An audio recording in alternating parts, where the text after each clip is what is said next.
I mean, you're coming from a little bit of a different background, but I want to start. Can you tell people how you got involved in the industry? I think you came from a little bit more of a traditional background, and now you got a little bit of something different going on. So I want to start where you came from and get to where you're at now. Yeah. Well, basically, it kind of started in high school. I really enjoyed training for football. Played football and basketball, and really enjoyed. Really wasn't good enough from a talent perspective to go on beyond high school with football or basketball. So I went on to college.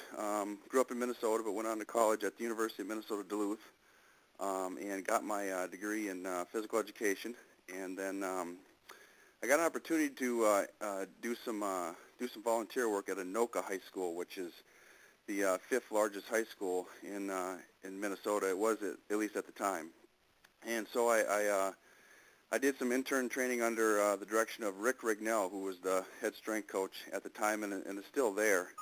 And so I did that. I did that for about 6 months, and then within that 6 months, we got to go down because Rick Rignell knows Mark Asanovich very well. Mark was actually before Rick at Anoka High School, and Mark had gone on to become a head NFL strength coach, and it was with the Buccaneers at the time. And Mark and Mark's assistant, Aaron Komerick, were putting on a strength training seminar. So Rick and I got to go down there, got to get out of the Minnesota winter and head down there for a strength training clinic put on by Mark and Aaron, and it was awesome, just incredible. The speakers they had and the knowledge that was there was outstanding. So did that, got to obviously meet Mark and Aaron and spend a little time with them. Came back to Minnesota and continued to work for Rick in the weight room at Anoka, and then an opportunity came up, and I'm kind of not giving you dates, but the timeline here is the fall of 1997.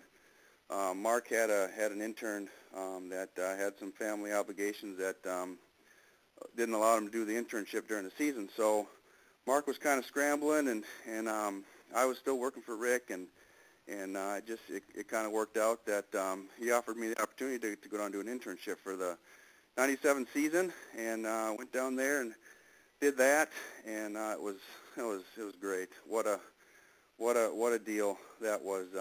That was a lot of excitement in town for Buccaneer football because they were kind of gotten the ship right in the right direction. Tony Dungy was the head coach, and the people were really excited. Went to the playoffs for the first time in years, and actually won a playoff game at home. And so that was a real neat experience. And then along with, of course, with learning under Mark and Aaron.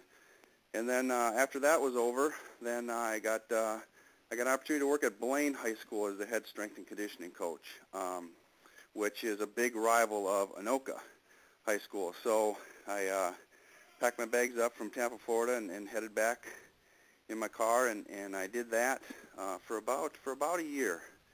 And then Aaron Komerick, Mark's assistant, was offered the job with the St. Louis Blues as the head strength coach. So he took that, and believe it or not, Mark offered me an opportunity to be his assistant, which I couldn't turn down. So I went back down to Tampa in 1999 and worked with him for 3 seasons, and then Coach Dungy was released from his contract. The Glazers, the owner of the Buccaneers, decided to go in a little different direction with their coaching staff, and Coach Gruden came in, and Coach Gruden had his guy that he wanted to bring in to run the strength program. So Mark and I were out, and at that time, for me personally, what I did then was I went on and I did my master's degree, and I did that through Emporia State University, which was the first degree online program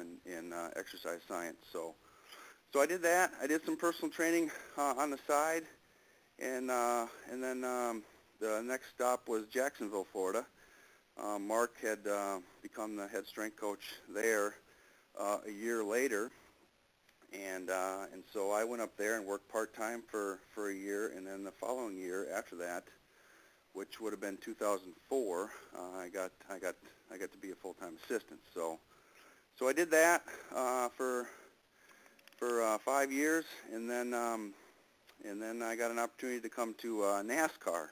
So I got an opportunity to be the head strength and conditioning coach at Roush Fenway Racing, which is the largest racing organization in NASCAR, and so basically that's where we are today, and this is my third season now at Roush, and basically my role here is to design and develop strength and conditioning programs for our pit crews and developmental drivers. So that's kind of what we're doing.